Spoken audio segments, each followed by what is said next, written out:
출애굽기 22장 25절부터 31절까지입니다.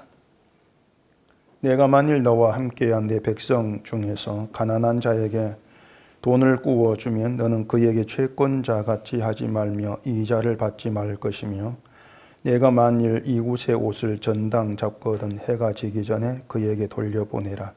그것이 유일한 옷이라. 그것이 그의 알몸을 가릴 옷인즉 그가 무엇을 입고 자겠느냐. 그가 내게 부르짖으면 내가 들으리니 나는 자비로운 자임이니라. 너는 재판장을 모독하지 말며 백성의 지도자를 저주하지 말지니라. 너는 내가 추수한 것과 내가 짜낸 즙을 바치기를 더디하지 말지며, 내 처음 난 아들들을 내게 줄지며, 내 소와 양도 그와 같이 하되 이래 동안 어미와 함께 있게 하다가 여드레 만에 내게 줄지니라. 너희는 내게 거룩한 사람이 될지니 들에서 짐승에게 찢긴 동물의 고기를 먹지 말고 그것을 개에게 던질지니라. 아멘. 기도하겠습니다. 우리가 믿고 의지하는 하나님이 어떠한 분인가를 우리가 말씀 안에서 알게 되어집니다.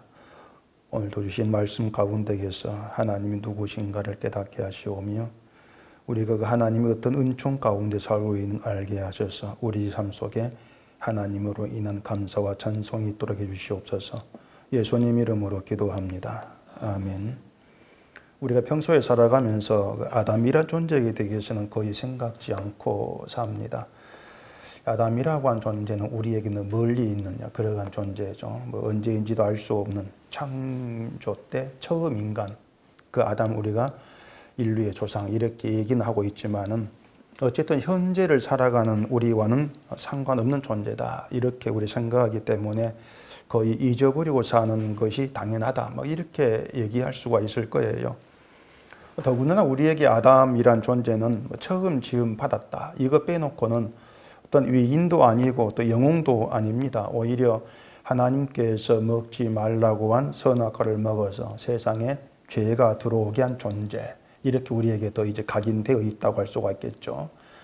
근데 현실은 전혀 그렇지가 않습니다. 뭐냐면 현실은 우리가 그 아담에게서 벗어난 적이 없고요. 또 벗어날 수도 없는 거예요. 만약 우리가 아담과 내가 별 관계 없이 산다 이렇게 생각이 되어진다면은 그 아담과 내가 어떻게 연결되어 있고 어떤 관계 속에 있는가를 모르기 때문에 그렇게 생각이 될 수밖에 없는 겁니다. 지금의 모든 인류는요, 아담 안에 살아왔습니다. 아담 이후로 아담 안에서 살아왔고 또 아담 안에 살다가 세상 끝나게 되도록 되어 있습니다. 그래서 우리는 아담을 잊고 살았을지 몰라도 실제로는 우리가 아담으로 살아왔다. 내가 아담으로 살아왔고 또 아담으로 살아가고 있다. 바로 이런 사실이죠. 그래서 지금까지 인간은 아담으로부터 벗어난 적이 없다. 이렇게 말하는 것이 맞습니다. 아담 안에서 벗어난 적이 없다. 이게 무슨 의미로 하는 말이냐면은 아담의 죄에서 벗어난 적이 없다 뜻입니다. 아담의 죄에서 우리 벗어난 적이 없어요. 아담이 지었던 죄를 우리가 똑같이 지으면서 살아왔던 겁니다. 그리고 죽을 때까지 아담의 죄를 지으면서 살아가도록 그렇게 되어 있습니다. 그게 인간의 현실입니다. 아담의 죄는요, 죄 짓지 말라고 아무리 다그친다고 해도 안 되는 겁니다. 아담의 죄는 우리가 멀리할 수가 없어요. 멀리할 수가 없는 것이고 벗어날 수도 없는 죄가 바로 아담의 죄입니다. 그래서 고린도전서 15장에 보면 아담 안에서 모든 사람이 죽었다 이렇게 바울이 얘기했거든요. 이 말이 모든 사람이 아담의 죄에서 벗어나지를 못한다 이러한 뜻이 되는 거예요. 그렇기 때문에 그 아담 안에서는 우리가 어떻게 살았다, 내가 착하게 살았다 할지라도 착하게 살았다 이것이 별 의미가 없습니다. 아무 의미가 없어요. 의미가 없다는 것이 무슨 뜻이냐면은 우리 쪽에서는 착하게 살았다고 자부할 수 있는 그 모든 것들도 그것 때문에 죄로 인해 죽은 자란 사실이 안 바뀐다는 겁니다. 우리의 어떤 삶을 가지고도 넌 죄로 인해 죽었어. 아담의 죄로 죽은 자 이것이 안 바뀐다는 거예요. 아담의 죄는 아시는 대로 선악과를 먹은 것이죠. 선악과를 먹은 것인데 근데 제가 그 아담의 죄를 볼 때에 선악과를 먹은 행동을 죄로 보지 마시라고 제가 누누이 말씀을 드렸습니다. 선악과를 먹은 행동을 가지고 아담의 죄다, 이렇게 보지 마시라는 겁니다. 만약 우리가 그 아담의 선악과를 먹은 행동을 가지고 저건 죄야, 이렇게 우리가 분별하게 되어지면은 결국은 선악과를 먹지 않은 사람은 죄와 상관이 없게 돼요. 그게 우리가 아담과 별 상관이 없다고 생각된 이유 중에 하나입니다. 아담은 선악과를 먹었는데 난 안 먹었어. 늘 그런 생각을 품고 있게 되어진다는 것이에요. 그래서 이런 점 때문에 기독교인들이 자신이 아담의 죄 안에 있다는 걸 실감하지를 못하고 있는 것이죠. 아담의 죄를 우리 현재의 죄와 상관없이 다르게 보고 있다는 그 증거가 뭐냐면요, 아담의 죄를 원죄라고 구분하는 겁니다. 원죄, 이렇게 구분을 해요. 그 신학자들이 죄를 원죄와 자범죄로 이제 분류해가지고 말하지 않습니까? 원죄는 아담이 지은 인간 최초의 죄고, 그 다음에 인간 조상인 아담의 죄가 모든 인류에게 영향을 끼쳤어. 이게 이제 원죄, 이렇게 얘기를 합니다. 그리고 우리는 내가 직접 지은 그 죄는 아니지만은 그 죄에 영향을 있기 때문에 그 영향을 받아서 사망에 이르게 되었다, 이런 얘기죠. 그 원죄는 예수님이 십자가에 죽으심으로 다 용서가 되어서 해결되었어 하면서 그 원죄라는 걸 이제 안 돌아보는 거예요. 해결됐다 하면서. 그리고 자범죄는 인간이 출생 후부터 지은 죄, 그렇게들 이제 얘기를 합니다. 그래서 인간 출생 후에 지은 죄는 내가 직접 지은 죄이기 때문에 그 책임이 내게 있어. 내게 있기 때문에 회개를 해야 돼, 이런 얘기하죠. 자범죄는 그 죄가 지옥 가는 죄가 아닌데 회개하지 않으면은 하나님께 징계를 받고 복으로부터 멀어진다, 이런 얘기를 많이들 하고 있습니다. 이것이 그 죄라고 하는 걸 인간이 자기 편리에 안 들어 멋대로 해석하는 결과가 돼버리는 거예요. 말씀드린 것처럼 아담의 죄를, 선악과를 본 인간의 행동, 그렇게 이제 바라보기 때문에 그 아담의 죄가 지금의 나와 상관이 없는 것처럼 그렇게 생각해 버린다고 하는 겁니다. 근데 죄에는요, 원죄, 자범죄라는 게 없어요. 그래 구분할 수가 없는 게 죄예요. 인간은 아담의 죄 안에서 아담의 죄를 짓고 살아왔습니다. 아담의 죄를 짓고 살아왔고, 그렇게 이 땅 마지막 때까지 아담의 죄를 짓다가 가게 돼 있어요. 그게 인간의 현실이에요. 자, 그러면 아담의 죄라는 게 어떤 죄이기 때문에 이제 그렇게 말씀드릴 수밖에 없는가 하면은, 이 아담의 죄라는 게요, 하지 말라고 한 하나님 말씀을 내 욕심 때문에 무시해버리는 겁니다. 그게 죄예요. 그게 그 속성을 보시라는 얘기예요. 선악과를 먹은 행동을 보지 마시고 왜 먹었지? 하나님 말씀보다도 내 욕심, 그 욕심에 의해서 말씀을 무시해버린 거, 그게 인간의 죄라고 하는 것입니다.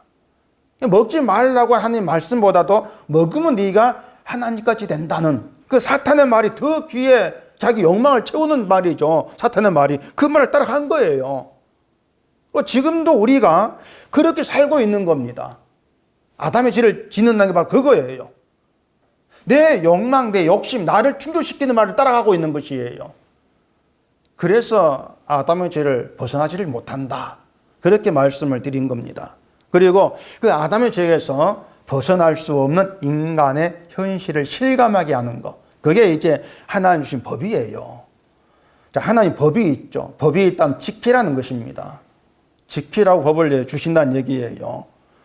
물론 지키려고 하죠. 이스라엘 백성 지키려고 하죠. 근데 그 전에 그 법을 지키지 못했을 때는 어떻게 했느냐? 그것도 아셔야 돼요. 자, 법을 줬어요. 지켜야 돼요. 그러면은 지키면은 복을 받는데 못 지키면 어떻게 되느냐? 못 지키면은 저주를 받죠. 죽음에 이르도록 그렇게 신명기에서 하나님이 말씀을 했습니다. 그럼 결국은 이스라엘이, 인간이 복을 받을 존재인가 저주받을 존재인가, 이것은 하나님께서 법을 던져주시면 알게 되는 거예요. 법을 줘가지고 그 법을 지키는가 안 지키는가, 이걸 통해서 이스라엘이 저주받을 자인가 복받을 자인가, 이렇게 드러날 수밖에 없는 거죠. 그걸 확인하게 하는 게 율법이에요. 율법의 의도라고 하는 것이. 그래서 율법으로 드러나는 것이 인간은 어디를 가든지 간에 저주의 존재일 뿐이었다, 그 현실이 드러나는 거죠. 법을 결국 받고 나서 이 법은 우리가 넘어설 수 없는 법이구나, 이렇게 알라는 겁니다. 이스라엘은 법을 그런 의도로 보지를 않고 있는 거예요. 그 22장 25절 보시면 이런 법이 있습니다. 내가 만일 너와 함께한 내 백성 중에서 가난한 자에게 돈을 꾸어주면 너는 그에게 채권자 같이 하지 말며 이자를 받지 말 것이며. 자, 이게 하나님 주신 법인데 인간은 당장 이 법에서부터 걸리게 돼 있어요. 자, 가난한 자에게 돈을 꾸어주면은 채권자 같이 굴지 말아라. 막 돈 갚아라고 막 닥달하면서 막 그렇게 하지를 말고 그게 전부가 아니고 이자도 받지 말라고 하죠. 이 법대로 하면은 이자도 받을 수가 없어요. 누가 돈을 꾸어주려고 하겠습니까? 그리고 돈을 빌려줄 때에는 그 사람이 돈 갚을 능력이 있는가 이걸 또 보잖아요. 우리는 돈 갚을 능력이 있고 그럼 빌려줄 것이고 그것도 무이자로 빌려주기는 거의 없지 않아요.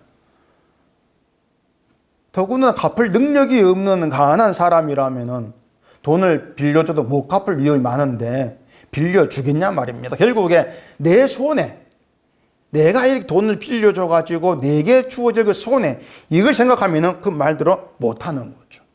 자, 그러면은 그럴 때 하나님 법대로 한다면 어떻게 되느냐? 가난한 사람에게 돈을 꾸어주고 채권자처럼 굴지 않아야 되고 이자도 받지 않아야 되고 결국은 돈 꾸어주면 내 돈이 아닌 셈이 돼버리는 거예요. 지금 하나님은 그걸 법으로 말씀하고 있다는 얘기입니다. 아주 친한 관계가 아니라면은 이자 받지 않고 돈 빌려주는 것이 거의 없죠. 근데 하나님 법은 친한 사람에게만 통용되는 법이 아닌 거예요. 나와 함께한 하나님 백성 중에서 모든 백성 중에서 가난한 사람이 있을 때는 그렇게 하라. 그게 하나님 법이라는 얘기입니다. 그 앞에 21절 봐볼까요? 너는 이방 나그네를 압제하지 말며 그들을 학대하지 말라. 너희도 애굽 땅에서 나그네였음이라.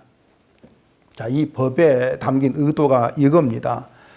이방 나그네를 압제하지 말라 이렇게 말씀하고 있는 것을 우리가 윤리적으로 생각하게 되어지면요, 이방인 나그네는 힘없는, 가진 것이 없는 그 불쌍한 사람이니까 네가 그들보다 좀 더 가졌다 해가지고 갑질하지 마, 이런 의미로 우리가 받아들이게 된단 말입니다.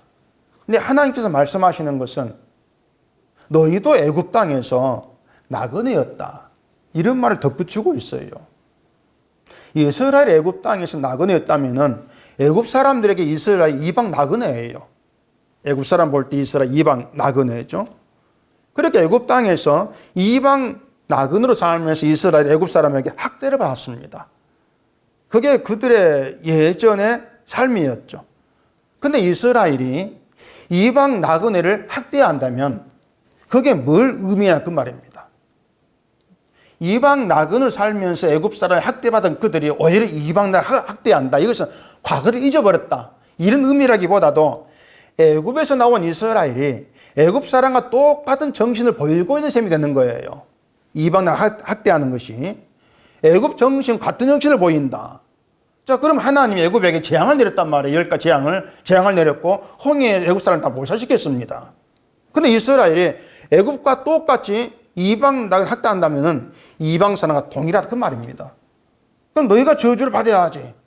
결국 너희가 애굽 사람이다, 이런 의미가 되어버리는 거예요. 자, 애굽 정신이 뭐냐면요, 이겁니다.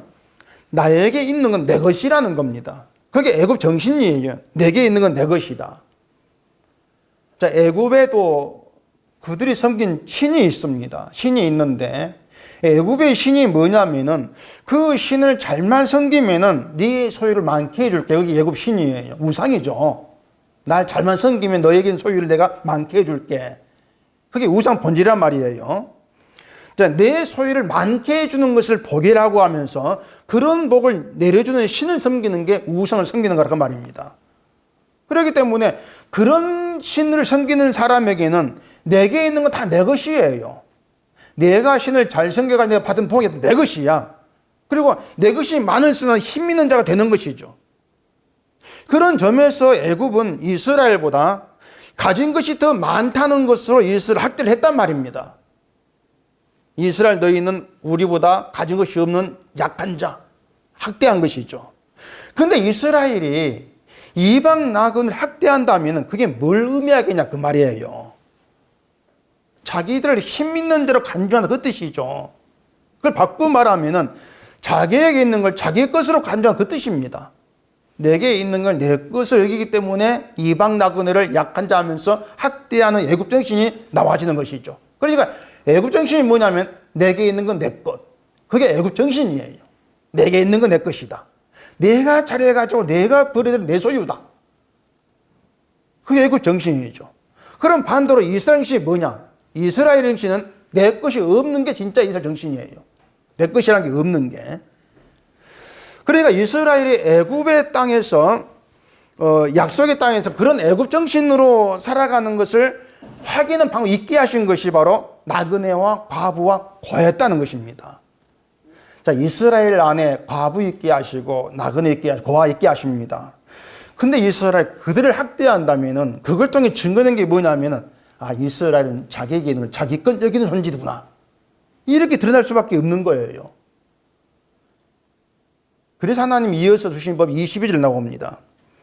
너는 과부나 고아를 해롭게 하지 말라. 내가 만일 그들을 해롭게 함으로 그들이 내게 부르짖으면 내가 반드시 그 부르짖음을 들으리라. 자, 이 법이 있어요. 자, 잘 생각해 보세요. 이스라엘이 가나안을 들어가 그 땅을 차지하게 되어진 것은 하나님 힘이지 그들 힘이 아니란 얘기입니다. 가나안 땅에 들어간 것은. 그러니까 이스라엘이 가나안에 들어가서 내 것이라고 할 수 있는 것은 아무것도 없는 거예요. 모든 게 하나님의 은혜인 것이고 은혜 안에서 모든 사람 동일해요. 그러니까 이 약속의 땅에 산 이스라엘은 누구라도 이건 내 것이다. 이렇게 자기의 소유권을 주장할 내 것이 없는 자다 그 뜻입니다. 그게 약속의 땅에 정의돼야 돼요. 내 것은 없는 자. 왜냐하면 모두가 하나님 앞에서 은으로 들어왔기 때문에 내 것이 없는 자고 결국 모두가 가난한 자에게 해당이 되어버리는 것이죠. 그런데 현실은 안 그래. 현실은 더 가진 자가 있고 덜 가진 자가 있게 되는 거예요. 이스라엘 안에 부자가 있게 되고 강한 자가 있게 되어진단 말입니다. 이 하나님이 이스라엘을 그 형편으로 만드신 것인데 그렇게 한 이유가 뭐냐면은 이스라엘이 하나님의 은혜로 살아간 애국과는 다른 정신이 나타내는가를 보겠다는 말입니다. 고아, 과부, 나그네 이런 사람을 이스라엘 있게 하셔서 그들을 어떻게 대하는가 이걸 통해서 이스라엘이 내게 있는 걸 내 것을 여기는지 아니면 내 것 여기지 아니한지 이걸 보겠다는 거예요. 내 것 여기면 애국 정신이고 내 것 여기지 아니하면 그것이 약속의 땅의 정신, 이스라엘 정신이다. 이렇게 보시겠다고 하는 거죠. 그게 말씀을 주신 하나님의 의도가 되어진 거예요. 만약 이스라엘이 내게 있는 걸 내 것 간주한다면 애굽으로 대하겠다는 겁니다. 애굽으로 대하겠다. 그런 점에서 우리도 다르지가 않은 거죠. 자, 보세요. 우리가 하나님의 은혜로 산다고 얘기합니다. 은혜로 삽니다. 이렇게 말한다면 그 의미가 뭐냐면요. 단순히 내게 주어진 게 한 은혜예요. 이렇게 끝나진 것이 아니고 나에게는 모든 것이 나로 말미암아 내 것이 아닙니다. 그게 은혜의 정신이에요. 내게는 모든 게 나로 말미암아 내 것이 아닙니다. 그게 은혜로 삽니다. 그 의미가 되는 거예요. 근데 지금의 기독교인들은 그렇게 생각하지 않습니다. 내게 있는 걸 일단 내 것 다 챙겨놓고 거기에다가 좀 더 많은 것을 가지게 하는 것을 하나님의 은혜로 생각을 하죠. 하나님의 은혜는 지금 있는 거에 더 많이 해주는 거. 그걸 은혜로 얘기해버리는 거예요. 그게 애굽 정신에 나오는 우상 섬기는 정신과 똑같은 거예요. 우상이라고 하는 게 지금보다 더 많게 해주는 신이거든요. 똑같은 방식이 되어버리는 것이죠. 정말 우리가 은혜를 안다는 것은요. 우리가 하나님 앞에서 약자고 저주의 존재일 뿐임을 아는 것이 정말 은혜를 아는 겁니다. 본래부터 나에게는 내 것이라 할 수 있는 것이 아무것도 없는 약자일 뿐이라고 하는 거예요. 그런 나에게 남들보다 좀 더 가진 것이 있다면 그것은 그것으로 다른 약자에게 봉사하라고 주신 것으로 여겨지는 것. 이게 진정한 의미에서 은혜를 아는 자. 이렇게 얘기가 되어지는 거예요. 그래서 가난한 자에게 돈을 빌려주면은 채권자 같이 하지 말고 이자 받지 말라고 이렇게 말씀하신 거예요. 왜냐하면 내 것이 아닌데 내 걸 빌려준 게 아닌데 이자를 받을 수가 없다는 겁니다. 이자를 받지 않은 거여서 네가 빌려준 그것을 네 것을 여기냐, 네 거 여기지 않느냐 이렇게 보겠다고 하는 거예요. 이자를 받는다면 내 것이죠. 내 걸 빌렸으니까 그런 대가 이자 받겠다. 이렇게 나오는 것이죠. 우리가 이런 법을 따라 살 수 있냐고 하는 겁니다. 이런 법을 따라서. 가난한 사람을 부진할 수가 있습니다. 얼마를 가지고. 근데 나에게 있는 것을 내 것으로 간주하지 않고 사는 건 우리가 못해요. 할 수가 없는 거예요. 결국 우리가 지금 살아가면서 은혜를 얘기하고 예수를 얘기하지만 실상 우리의 모습은 하나님 말씀과 원칙을 따라 안 살아갑니다. 우리들은요. 하나님 말씀과 원칙을 따라 사는 것이 아니고 내 이익을 따라 살아갑니다. 내게 이익이 되는 길로 우리 가려고 애를 쓰고 있는 거예요. 하나님도 나에게 있는 걸 더 있게 하시는 그런 하나님으로 기대하고 살아가고 있는 것이죠. 그런 우리이기 때문에 우리가 아담 안에 살았고 아담으로 살았다 이렇게 말하는 거예요. 그래서 죽는 순간까지 내 이익을 따라 살아가는 우리는 포기를 못하기 때문에 죽을 때까지 우리는 아담으로 살아간다. 이렇게 얘기할 수밖에 없는 것이죠. 26절도 그런 정신이 담긴 법이거든요. 내가 만일 이웃의 옷을 전당 잡거든 해가 지기 전에 그에게 돌려보내라. 그것이 유일한 옷이라. 그것이 그의 알몸을 가릴 곳인즉 그가 무엇을 입고 자겠느냐. 그가 내게 부르짖으면 내가 들으리니 내가 자비로운 자임이니라. 자, 이웃의 옷을 전당을 잡았습니다. 저는 잡았으면 해가 지기 전에 돌려주라고 하는 거죠. 돈 갖고 올 때 갖고 있지 말고 돌려줄 때 빌려준 돈도 받지 말고 그냥 주라는 그 뜻이에요. 이유가 뭐냐면은 옷까지 전당 잡힐 정도로 가난한 사람에게 옷은 자기 몸을 가릴 최후의 마지막의 것이다. 그 옷이 아니면 자기를 가릴 수가 없는데 그걸 네가 갖고 있을 수가 있느냐? 돌려주라. 그게 법의 정신이었죠.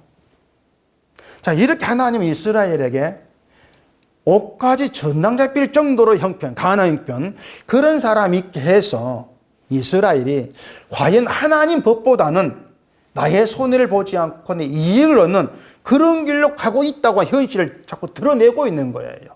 그런 법과 간사를 믿게 함으로써 너희는 결국은 너의 이익이 된 그런 길로만 가고 있다.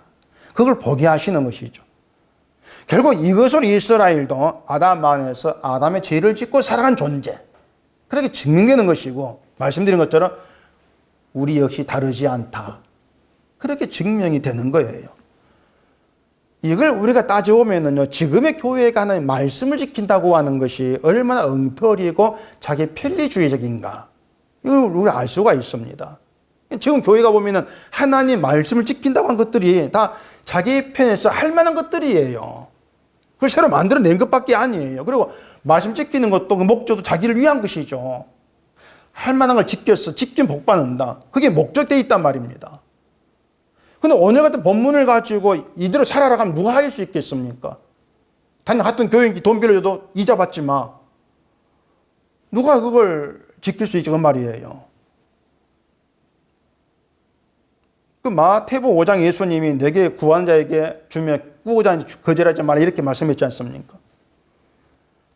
돈을 빌려달라 할 때 그 사람 능력, 갚을 수 있는 거 따지지도 말라는 거예요. 그냥 빌려주라, 주어라 이렇게 말씀하시는 것이죠. 작은 돈이야 뭐 못 받을 걸 각오하고 줄 수는 있습니다. 큰 돈은 그렇게 못하지 않습니까? 못 봐도 될 정도의 액수만 빌려주려고 하는 것이죠. 그 이유가 뭐냐면 모든 게 내 이익이에요. 내가 손에 안 보는 정신. 그 정신이 뭐냐면 모두가 다 내 것 간주한다는 것입니다. 내 걸로 간주한다. 그런 우리가 하나님 말씀대로 산다고 할 수가 있냐고 하는 거죠. 몇 가지 지킨다는 거 가지고. 그 신앙생활이라고 하는 것도 다 내 기분 따라서 수시로 달라지고 변덕 부리는 거, 이게 인간인데 그런 인간이 하나님 말씀을 지킨다고 하는 것이 가능하겠는가? 이걸 우리 생각하면 분명히 알 수가 있는 문제예요. 안 된다. 그렇게 우리는 신앙으로 산 적이 없는 존재들입니다. 아담으로 살았다. 그게 우리의 모습인 거예요.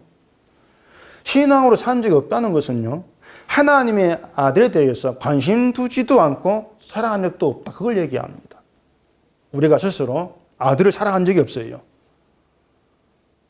그래서 하나님이 아들을 보내셨다는 것도 생각하지 않고, 또 우리 살아가면 힘들 때는 한 원망을 하고, 그게 늘 우리 인간 내모로 드러나 있습니다.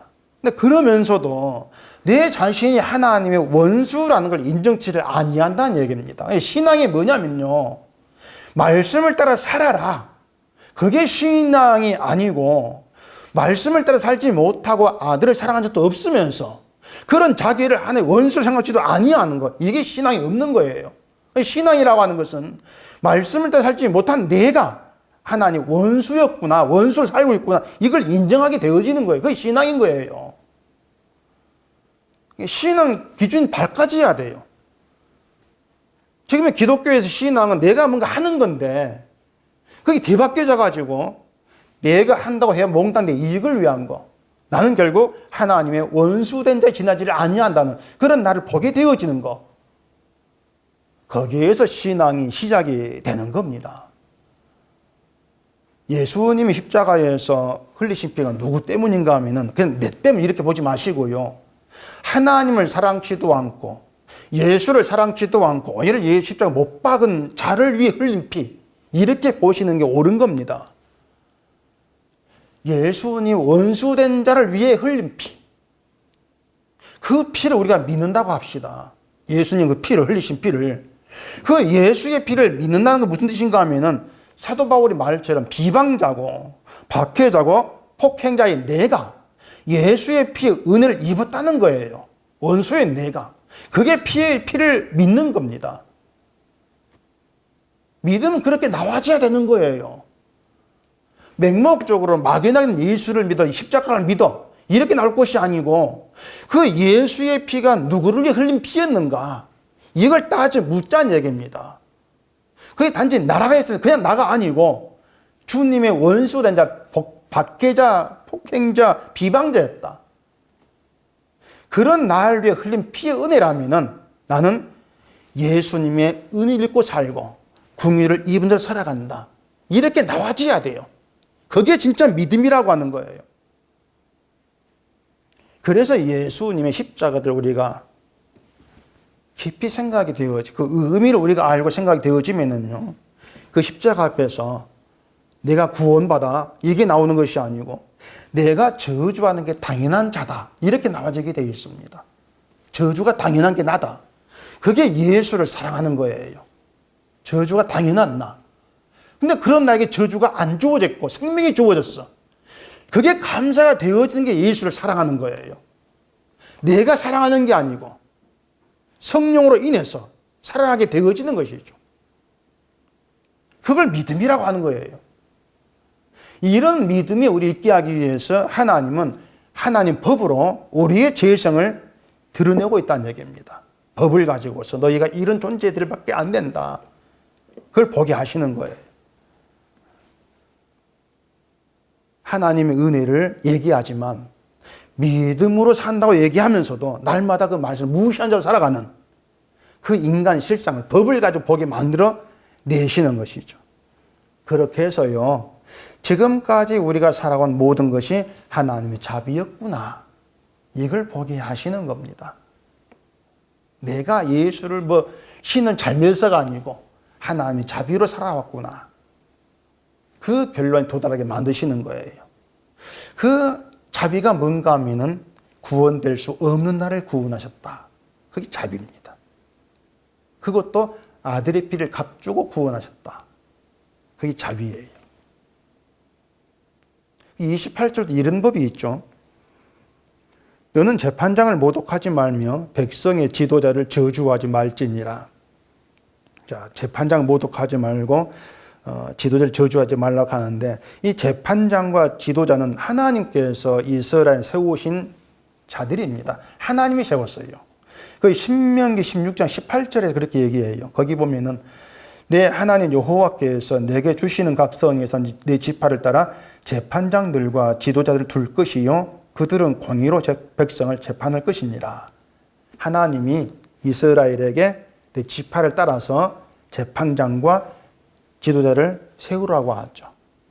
그들이 할 일은 공의로 백성을 재판하는 겁니다. 재판이 그들의 일이에요. 그리고 재판할 때에는 법이 있어야, 기준이 있어야죠. 그 기준이 뭐냐면 하나의 율법이에요. 율법을 기준으로 해서 재판하게 되어 있죠. 이 말이 뭐냐면은 이스라엘을 다스리고 있는 것은 재판장인 지도자가 아니고 하나님 뜻이라 그 말입니다. 하나님의 말씀을 다스리는 그 뜻이에요. 법이 주어져 있고 그 법으로서 이스라엘 판결하는 재판장과 지도자가 있다는 것은 이스라엘 다스리는 것은 하나의 법이다. 말씀이다. 이걸 보게 하는 겁니다. 근데 이스라엘이 재판장을 모독을 지도자를 저주한다면 그게 뭐겠습니까? 왜 그러겠냐 말이에요. 자신들이 하나님의 말씀에 다스림 아래에 있다. 이걸 생각지를 않고 있는 거죠. 율법을 무시하는 거예요. 그들이 재판을 한 재판장을 모독한다. 지도자를 저주한다. 그게 뭐냐면은 그들이 내린 재판 결과가 내 마음에 안 든다는 겁니다. 나에게 불리한 판결이다. 그래서 재판 욕하는 거예요. 우리나라도 지금 뭐 그런 재판, 대법원장한테 뭐 던지고 막 그런 있지 않습니까? 판결이 내 마음에 안 든다는 겁니다.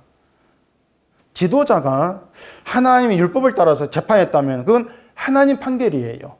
법에 따른 것이니까. 하나님 재판장과 지도자를 세워가지고 율법에 따라 재판을 하기 위해서 하나님이 그 판결을 내리신 것인데 그 판결을 내리는 재판을 저주한다, 모독한다. 결국은 왜 나에게 불리한 판결을 하는가? 내가 중요한 거죠. 율법으로 난 다스린다. 이걸 생각지 않고 내가 불리하다, 내가 손해본다. 이것만 생각하고 있는 거예요. 결국은 율법을 무시하고 있는 그런 결과밖에 안 되는 거죠. 그게 선악과를 먹은 아담의 죄 가운데 있는 모습이라는 겁니다. 아담이 자기 때문에 법을 무시했으니까. 이게 뭐냐면 마치 지금의 기독교인들이 예수를 얘기하면서 내게 이익이 되는 예수만 쫓으려고 하고 있는 똑같은 겁니다. 예수를 믿는다고 해서 그 예수가 나에게 불리하고 뭔가 내게 곤란한 길로 이끌어가는 것이라면 등을 돌리는 거죠. 부자 청년같이. 내게는 다 팔아 주라 하니까는 그게 불리하니까 손해니까 뒤로 다로 그냥 떠나는 거예요. 똑같은 모습일 수밖에 없다는 얘기죠. 결국은 모두가 내 이익을 중심으로 살아갈 수밖에 없는 것이고 그게 뭘 얘기하느냐? 내게 있는 걸 내 것을 간주한다. 은혜를 얘기하면서 다 내 것을 가지고 살아가더라. 그걸 보고 있는 것이죠. 결국 크게 말하는 것이 자신들이 하나님 자비로 살고 있음을 모른다는 겁니다. 그게 인간이 아담 안에 있는 그 모습이라고 하는 거예요. 기독교인들이 복을 달라고 하지 않습니까? 복 달라고 하는 것도 내가 지금 하나님의 자비로 살고 있다. 이걸 모르는 거예요. 자, 보세요. 하나님의 자비로 내가 살아간다. 이걸 안다면요. 오늘 내가 입고 있는 옷 한 벌도 하나님의 자비로 주어진 것으로 바라보게 되어 있습니다. 이게 자비니까. 옷 한 벌까지도 하나님의 자비예요. 있는 옷 한 벌도 돈이 없어가지고 저당 잡혀야 될 그런 신세가 되었을 때에 그동안 내가 입고 있던 옷 한 벌 그것도 은혜고 자비였구나. 이걸 보라는 겁니다. 그렇게 보면은 하나님이 가난한 사람 있게 하신 것은요. 부자나 가난한 모든 사람을 위해서 있게 하신 거예요. 부자는 가난한 사람을 통해서 내게 있는 내 것이 아니구나. 이걸 보게 되는 것이고 가난한 사람은 그동안 내가 입고 먹었던 게 하나님 은혜와 자비로 되어왔구나. 이걸 알게 하시고 그렇게 일하고 계시는 거예요.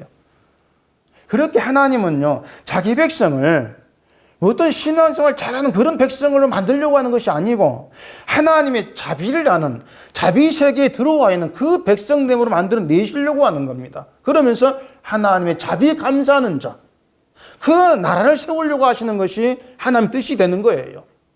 그러려고 법을 주시는 거예요. 너희가 지금 살고 있는 것이 너희가 뭔가 잘해서가 아니고 내 자비 때문이다. 이걸 알게 하려고 그렇게 일하고 계시는 것이죠. 그래서 우리가 실감하게 되어지는 건 이 세상 중심이 우리가 아니고 하나님이다. 우리가 일을 잘해가지고 사는 게 하나도 없고 하나님의 자비로 살아가고 있을 뿐이다는 거. 이걸 알게 되면 되는 거예요. 그게 믿음인 것이죠.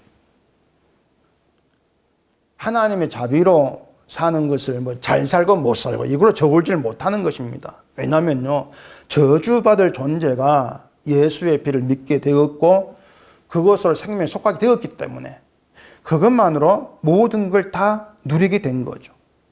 생명을 얻은 신분, 그 신분이 되게 하신 하나님의 자비 앞에서 내가 잘 살고 못 사는 걸 가지고 저울질할 그런 문제가 못 되는 거예요. 이미 생명에 속한 신분인데 그 신분 속에서 내가 건강하다, 내가 병들었다, 이걸 저울질 못하는 겁니다. 자비를. 건강해도 생명 얻은 자, 병들어도 생명 얻은 자, 그게 동일한 것 아니겠습니까? 다만 우리가 살아가다가 가난해지고 건강 잃고, 그렇다면 그동안 내가 살아왔고 건강했던 것이 하나님의 자비였었구나, 이걸 알면 되는 것이고, 잘 살다가 이렇게 뭔가 넘어져도 그동안 누렸던 것이, 내가 먹고 살았던 것이 하나님의 자비였구나, 이걸 알는 기회가 되면 되는 거죠. 그걸 안다면 결국 신자는 지금 나의 모든 것이 하나님의 자비입니다는 그런 고백으로 나와지게 돼 있는 거예요. 그런 고백이 있는 사람을 하나님 백성이다, 이렇게 간주하시겠다는 겁니다. 자비를 아는 자, 그 자비를 아는 나라가 예수의 나라라, 그 뜻이에요. 진짜 이스라엘이다.